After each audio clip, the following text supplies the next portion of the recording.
Now kids, we will learn Shabd Rachna with the help of English. नमन करो, pray. नमन करो. सच बोलो, speak truth. सच बोलो, speak truth. कम बोलो, talk less.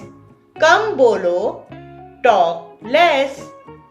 बढ़े चलो, keep going. बढ़े चलो, keep going. देखो समझो, see and understand. देखो समझो, see and understand. योगा करो, do योगा. योगा करो, do योगा. साफ रखो, keep clean.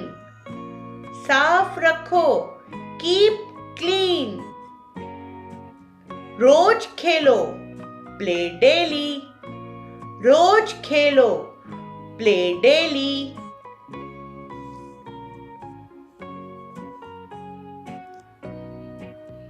पाठ पढ़ो, read lesson.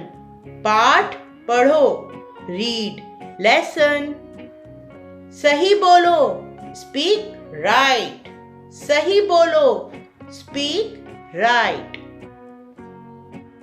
अगर आपको वीडियो पसंद आया हो तो चैनल को सब्सक्राइब करें, वीडियो को लाइक और शेयर करें.